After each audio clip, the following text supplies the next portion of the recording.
안녕하십니까. 염블리의 비밀노트 시작합니다. 이베스트 투자증권 염성환 이사님과 함께합니다. 어서 오십시오. 네, 안녕하세요. 이사님 얼굴이 지난주보다 조금 밝아지셨는데 네네. 설 연휴 뒤에 시장이 조금 회복된 게 큰 도움 주신 거죠? 잘 쉬기도 했고 예. 그 연휴 기간 동안 조금 마음이 놓인 게 미국 증시가 되게 좋더라고요. 그랬죠. 예, 그래서 좀 덕분에 잘 쉬었고 예, 그 기세가 조금 약간 이어질 가능성이 좀 높아지는 것 같아서 예, 그래도 좀 그래서 아마 얼굴이 좀 좋아진 게 아닌가 싶습니다. 예. 우리 이사님뿐만 아니라 우리 투자자들 얼굴도 네. 2월에는 좀 좋아지기를 기대하면서 네. 시작해 보겠습니다.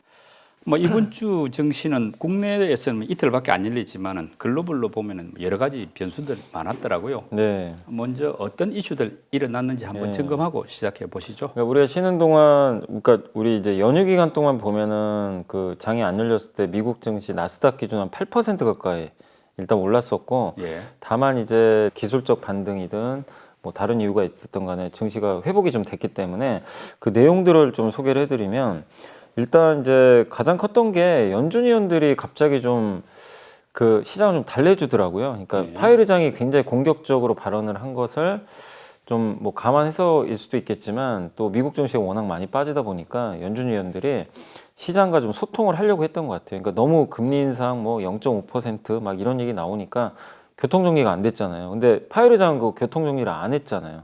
근데 몇몇 의원들이 이번 주에 좀 나와가지고 좀 진화하는, 그러니까 너무 그 긴장했던 그 시장을 좀 누그러뜨리는 그런 발언들을 하면서 나스닥의 특히 기술주들이 상당히 좀 큰 폭으로 좀 올라갔던 것 같고, 거기다가 또 오미크론 확진자 수도 미국 기준으로 해서 지금 2주째 조금 감소를 하고 있어요. 고점 대비해서.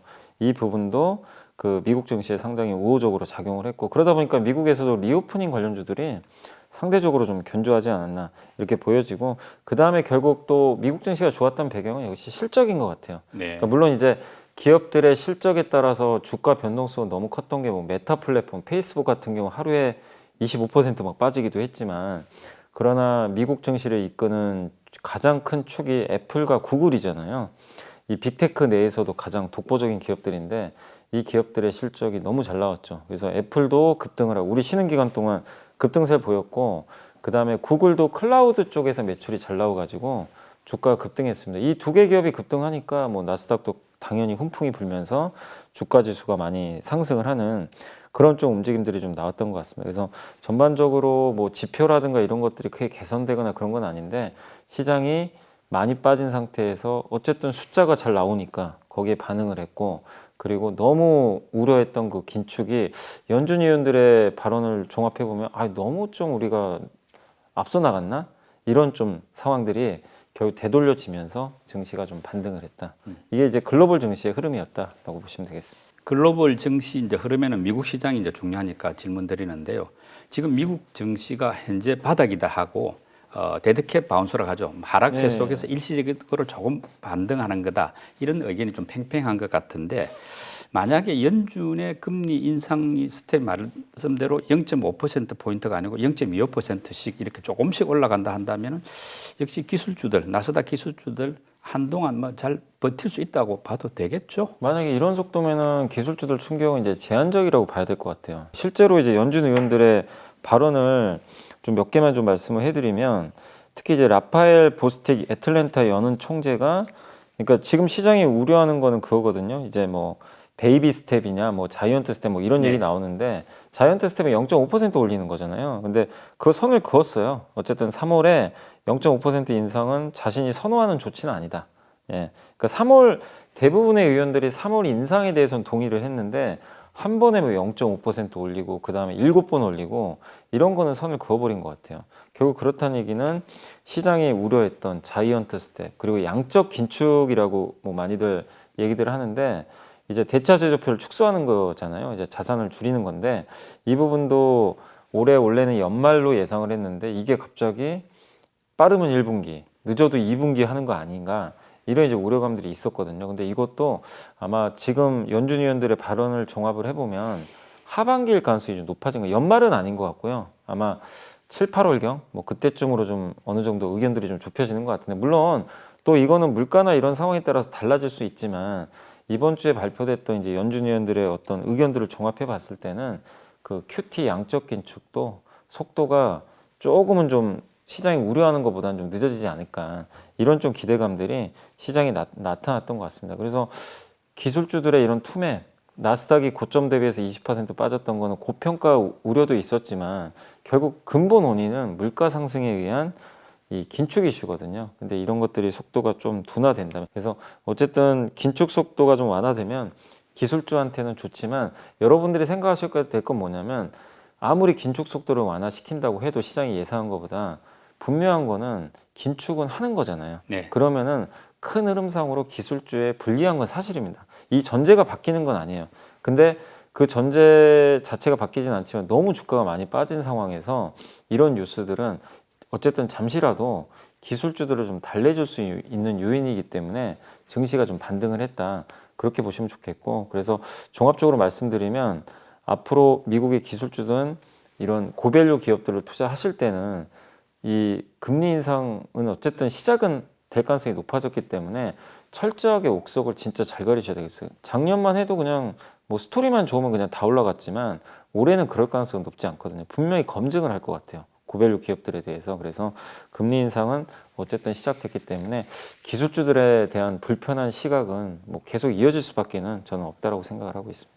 뭐 2월 증시 좀 기대해 보겠는데요. 이제 그 중에 하나가 LG 에너지 솔루션 상장으로 우리 1월 증시에 좀 충격을 줬지 않습니까? 근데 상장 절차가 모두 뭐 사실상 끝이 났으니까 그런 문제는 이제 조금 해소가 됐다고 봐도 되겠죠. 거의 8분 응선은 넘은 것 같아요. 물론 좀 남아는 있어요. 아직은 네. 이제 완전히 끝난 건 아닌데 그 지난주 목요일이었죠. 지난 목요일 날 그 LG 에너지 솔루션이 상장한 날 그날 코스피가 폭락을 했잖아요. 2,500까지도 한번 찍고 왔죠. 네. 2,595인가요?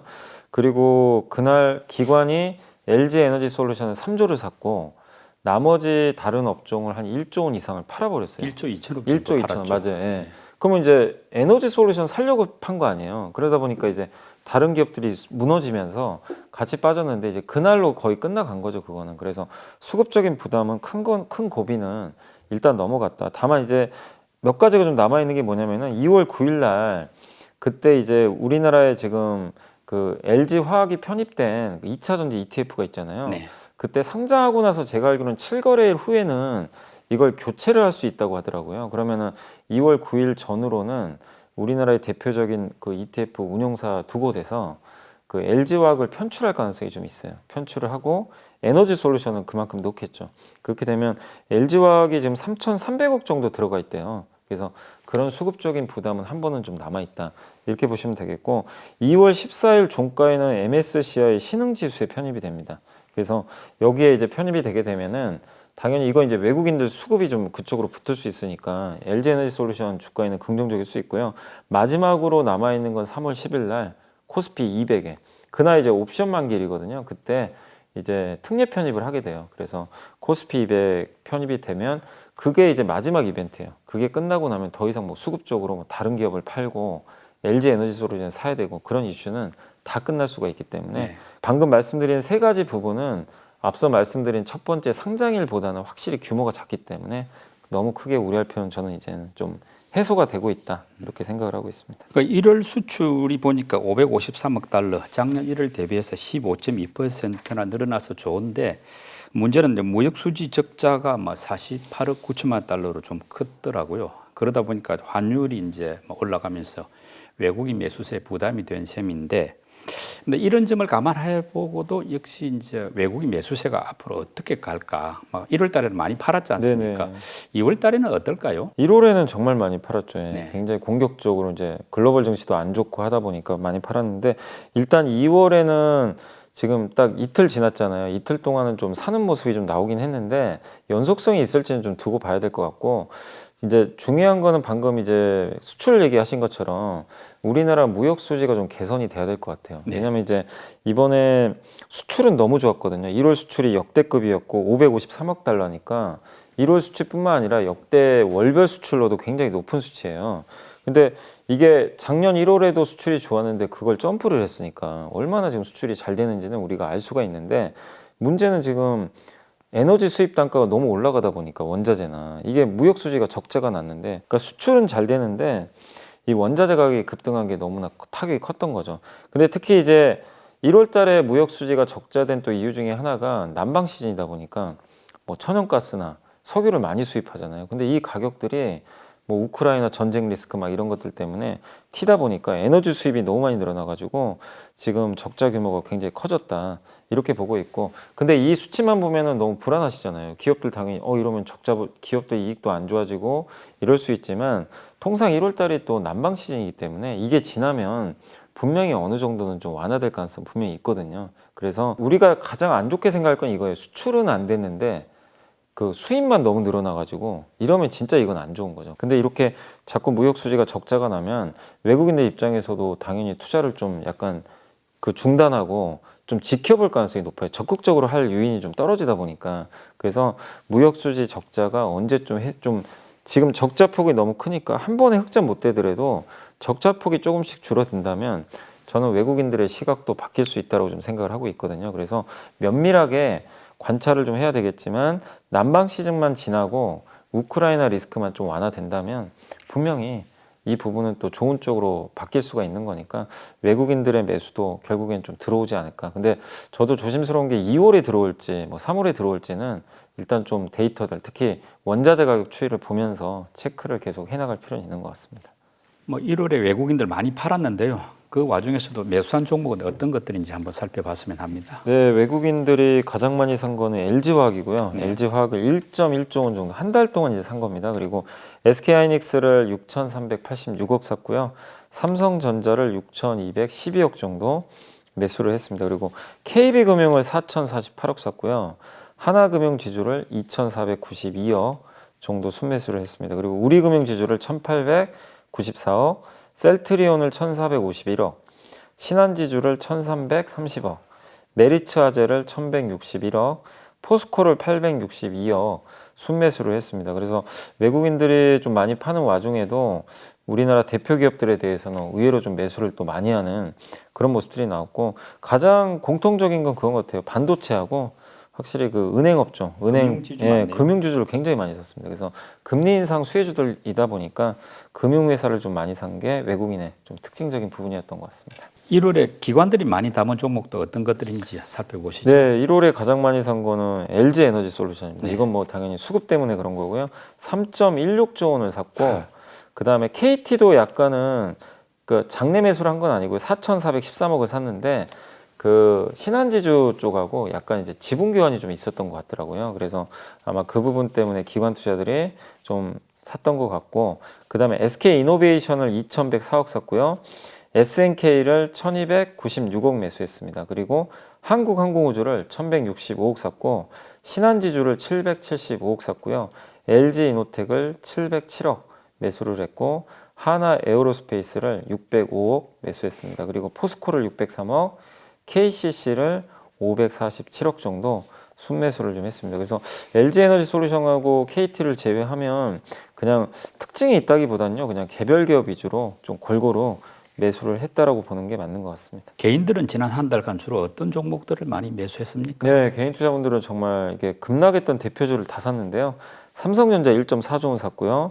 카카오를 1.2조 원, 네이버를 1조 원, 그 다음에 카카오뱅크를 5,551억, 그리고 크래프톤은 4,691억, 삼성 SDI를 3,762억, 현대차를 2,992억, 삼성바이오로직스를 2,690억, 그리고 LNF를 2,452억, 하이브를 2,171억. 그래서 어떻게 보면 삼성전자 하나만 제외하면 대부분 좀 많이 급락한 기업들이잖아요. 특히 네. 이제 미국의 나스닥의 영향을 받는 게임주라든가 인터넷 대표주들이 급락을 하다 보니까 개인 투자분들이 기회로 생각하고 저가에 굉장히 공격적으로 매수를 했던 것 같습니다. 1월 달에 내린 업종이 많아도 또 오른 업종도 있을 것 같고, 그래서 좀 잘 네. 버틴 업종이 뭘까 이게 궁금한데 네. 역시 뭐 가치주 쪽이 아닐까 싶기도 네, 하네요. 맞습니다. 일단 제일 많이 오른 건 이제 가치주의 대표적인 업종이 보험회사잖아요. 네. 그래서 손해보험이 독보적입니다. 무려 12%나 업종 지수로는 급등을 해버렸고, 두 번째가 요거는 이제 코로나19 진단 키트, 자가 진단 키트 이제 쪽으로 좀 바뀌다 보니까 관련 기업들이 급등하면서 3.6%, 상승을 했고 도시가스 회사들도 1.3% 아마 천연가스 가격 상승 때문인 것 같고요. 1.3% 올랐고 방어주인 통신업종이 0.4% 상승했고 역시 같은 방어주인 은행업종도 0.1% 정도 상승을 했습니다. 여기까지 이제 상승했던 업종이고 그 다음부터 이제 하락했던 업종인데 2차 전지 장비가 마이너스 0.1% 하락했고요. 조선 기자재 업종이 마이너스 0.8%, 철강 업종이 마이너스 1.9%, 정유 업종이 마이너스 2.4%, 그 다음에 주류 회사들 있죠. 예, 술 만드는 그 회사들이 마이너스 3%. 그래서 하락률이 좀 비교적 좀 제한적이었다. 이렇게 말씀드리겠습니다. 개인들은 주로 보면 이제 반도체, 뭐 자동차, 2차 전지, 인터넷 같은 대형주들을 많이 갖고 있지 않습니까? 이런 주식들이 1월 달에는 썩 좋지가 못했는데 네. 2월에는 어떻습니까? 전망들이? 일단 2월 초는 출발이 되게 좋고요. 2월 초까지는 출발 좋고 그리고 좀 기술적 반등은 나오지 않을까 하는 전망들이 많은 것 같아요. 왜냐하면 너무 많이 빠졌거든요. 특히 그 크래프톤이란 게임 회사가 가장 많이 빠졌는데 1월 한 달 동안입니다. 이게 뭐 반년이 아니고요. 1월 한 달 동안 40%가 빠졌어요. 주가가 무려. 그리고 엔터주도 지금 많이 빠져 있고 인터넷 대표적인 카카오마저도 한 달 동안 무려 25%나 주가 급락했습니다. 근데 이 기업들은 이제 우리가 악재는 어느 정도 알고 있잖아요. 어떤 이유들 때문에 빠졌는지 그런 것들이 이제 어느 정도 노출은 됐기 때문에 2월 달에는 뭐 이게 좋아져서 오른다 이거보다도 기술적인 반등은 좀 충분히 좀 가능하지 않을까 일단 이렇게 좀 보고 있고 그 다음에 반도체 같은 경우는 되게 그래도 양호했던 것 같아요. 코스피 지수가 한 달 동안 10% 정도 빠졌는데 삼성전자가 6% 빠졌고 하이닉스가 8% 빠졌기 때문에 지수보다는 좀 선방을 했어요. 근데 이런 기업들에 대해서 개인들도 좀 많이 사고 있는데 어쨌든 반도체는 그만큼 펀더멘털이 견고하다는 증거니까 2월에도 좀 저는 개인적으로 주도주가 되면서 좋은 모습 보일 것 같고 자동차도 현대차가 마이너스 9% 빠지고 2차 전지가 삼성 SDI가 마이너스 10% 정도 지금 하락을 했는데 이 기업들은 2월 달 들어와서는 조금 분위기가 그렇게 좋지는 않은 게 반도체 칩이 지금 너무 부족하대요. 네. 그러니까 차를 만들고 싶어도 못 만드니까 현대차한테도 안 좋지만 배터리 기업들도 완성차에 배터리를 납품을 해야 되는데 자동차를 못 만드니까 납품을 좀 제대로 못하는 것 같아요. 그러니까 그런 이슈들이 있어서 2월까지는 자동차 쪽, 그러니까 모빌리티죠. 이쪽은 반도체 칩 이슈로 인해서 조금 부진할 수는 있다. 그래서 결론을 말씀드리면 개인들이 많이 산 것 중에서는 반도체는 펀더멘털로 계속 견조할 것 같고 낙폭이 컸던 뭐 인터넷, 게임, 뭐 엔터주들은 기술적 반등은 한 번은 나올 것 같다. 다만 추세 전환은 좀 시간은 필요하다 이렇게 보고 있고 그 다음에 모빌리티와 관련된 자동차, 배터리 쪽은 칩 공급이 언제쯤 조금씩 정상화되는지 그게 좀 나와야 되거든요. 그때까지는 좀 바닥권에서 좀 지루하게 움직이지 않을까 이렇게 예상을 하고 있습니다. 예, 염 이사님이 선정한 이번 주에 보고서 듣는 순서인데요. 어떤 내용입니까? 그 메리츠증권의 통신 미디어 담당하시는 정지수 연구원님하고 엔터레저 담당하시는 이효진 연구원님이 그 콜라보레이션 두 분이 이제 합작해서 보고서 썼는데 원문은 그 메리츠증권 아마 들어가시면 있으니까 참고하시면 되겠고 이 제목이 뭐냐면은 VFX 광고 그 무한한 가능성. 그러니까 VFX가 특수효과 아마 많이 그 아실 텐데 영화 같은 데 보면은 특수효과로 많이 이제 영화들을 제작하잖아요. 우리가 현실에 없는 그런 장면들 재현하기 위해서 그 광고들이 이제 많이 만들어지고 있다고 합니다. 그러니까 광고 시장에도 현실도 현실인데 특수효과를 기반으로 한 그런 광고들이 제작이 되고 있는데 그래서 광고 회사들한테 기회가 많이 생기고 있다.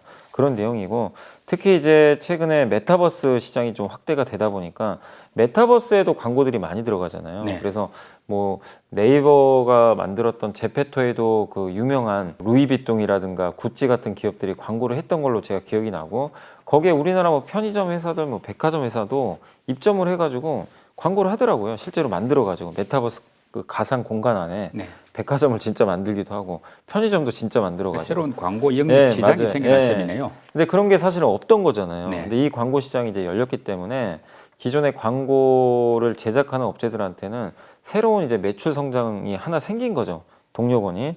그렇게 보시면 되겠고 특히 이 메타버스 경제에서 광고 시장이 그 전체 메타버스 산업 내에서 광고가 차지하는 비중이 40%나 넘는다고 합니다. 굉장히 큰 시장이다.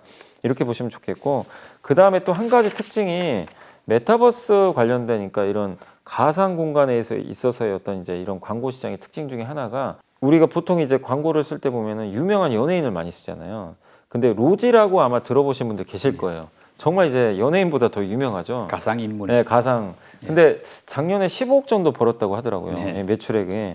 근데 이제 그런 가상 인간을 활용한 광고들이 점점 늘어날 가능성이 높고 일단 제작비가 절감돼요. 기존의 연예인을 쓰는 것보다는 훨씬 더 저렴하게 만들 수가 있고 거기다가 VFX 기술 그러니까 이 특수효과 기술을 이용하면은 우리가 이제 외부에서 굳이 높은 제작비를 들여가지고 그러니까 예를 들면 저기 이제 프랑스 가가지고 프랑스의 감성을 느끼는 그런 광고를 만든다. 뭐 현지로케 에펠탑 밑에서. 이런 거요. 옛날엔 그랬잖아요. 예. 이제는 그냥 가상 공간에서 에펠탑 만들어 놓고 뒷배경으로 그냥 스튜디오에서 촬영하면 돼요.